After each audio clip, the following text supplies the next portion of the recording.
Hello Cowboys Nation, welcome to another video, and without further ado, let's get to another round of news from America's team. Cowboys Mike McCarthy breaks down reason behind sidelining CeeDee Lamb. The Dallas Cowboys made the decision recently to sit All-Pro wide receiver CeeDee Lamb for the final 2 games of the regular season because of a shoulder injury. It's been nothing short of a forgettable year for the Dallas Cowboys. The team's decision to shut down its top offensive weapon in wideout CeeDee Lamb on Thursday came as an eyebrow-raiser. But regardless of only 2 games left and the Cowboys' elimination from playoff contention, it was necessary according to the results from the All-Pro's medical tests, as he's been nursing himself through a shoulder injury. When they had the scans and examination, it was just clearly worse than it's been. The risk is too high to play this week. Even if we were in week 3, this would probably be the same decision. It's important for him to shut it down and start rehabbing, McCarthy said on 105.3 The Fan on Friday. The Cowboys are choosing to be cautious with the nucleus of their offense, especially considering the 4-year, $134 million deal they offered him at the beginning of the season after a contract holdout kept him absent through training camp and the preseason. With the team eliminated from playoff contention, the move makes all the sense in the world. With nothing significant to play for, why put arguably your best player out there and risk further injury? Lamb has been one of the game's best receivers since the Cowboys selected him in the 2020 NFL Draft.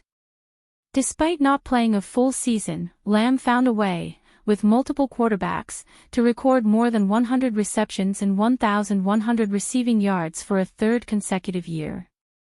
Lamb won't need surgery. Instead, he will go through rehabilitation and plan to be recovered by the start of the 2025 season. Coach Mike Zimmer reveals brutal truth about Cowboys' future. The Dallas Cowboys defense has lived a roller coaster experience in 2024, adapting to a new system under coordinator Mike Zimmer. The transition to Zimmer from Dan Quinn was one of the key storylines for the team heading into the season, and many had concerns after the first weeks. Since the midpoint of the season though, the Cowboys have rallied together on that side of the ball and been a difference-making unit. Their turnaround came to its apex Sunday night when the Cowboys' defense had a Herculean effort in the team's win over the Tampa Bay Buccaneers. That victory was certainly earned though, and not without sacrifice. For Zimmer, he is not only in his first year leading this defense, but also had to orchestrate a new era under heated expectations. Such responsibility took a toll on the veteran coach. "I've had fun. But it's been hard. I'm not gonna lie about that. It's been hard," he said this Christmas week. Zimmer, 68, has achieved a considerable amount in a small window of time under unusual circumstances. There is no denying the value he brings to Dallas in terms of consistency if he returns to coach beyond this season. But that is a major if. The expectations will be higher next season, and there will be no toleration for moral victories. Whoever leads this defense will hold on to this job or take it at a disadvantage.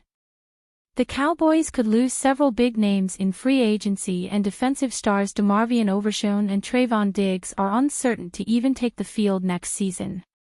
It is certainly plausible Zimmer does not have the energy or commitment to navigate those troubles. However, if he does choose to return, he will have superstar Micah Parsons leading his unit, an edge that 31 other teams do not possess. Regardless of Zimmer's decision, and/or the decision from ownership via Jerry and Stephen Jones, Parsons' leadership will be vital for the Cowboys entering a new season. But it is key to note that the famously gruff Zimmer, who has been an acquired taste for Micah and his players, came here on a 1-year deal, knowing full well he might be gone after this blow-it-up season. In a sense, he signed on as a favor to the Jones family.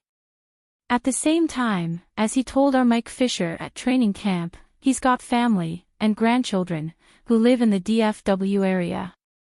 There are all sorts of possibilities. Dallas could retain this coaching staff as is. Head coach Mike McCarthy could be allowed to depart as part of a full house cleaning. Heck, there are those in Cowboys Nation who would like to see Zimmer as a head coach again, as he was in Minnesota.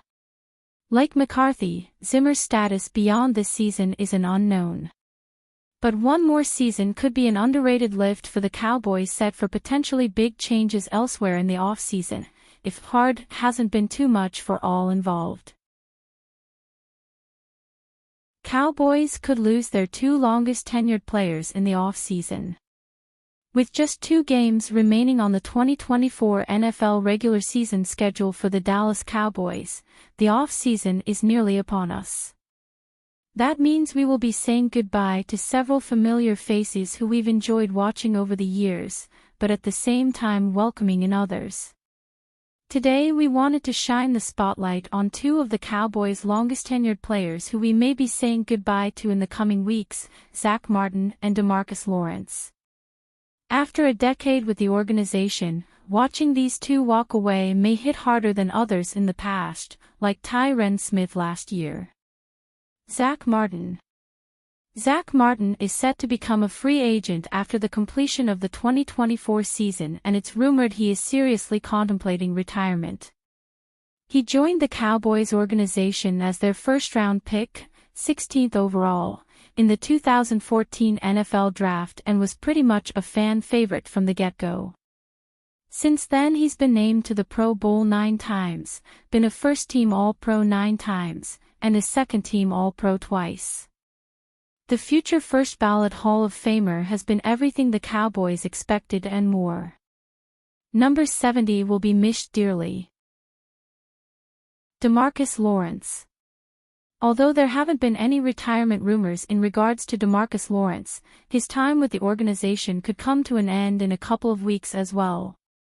He was actually selected right after Zack Martin in 2014 NFL Draft in the 2nd round, 34th overall. Lawrence hasn't been as well regarded around Cowboys Nation as Martin has, but there is no denying the 4-time Pro Bowler has been one of the better all-around defensive ends in the league against both the run and pass over the years. He too will be missed. What's your opinion? Tell us in the comments and subscribe to the channel. See you in the next video.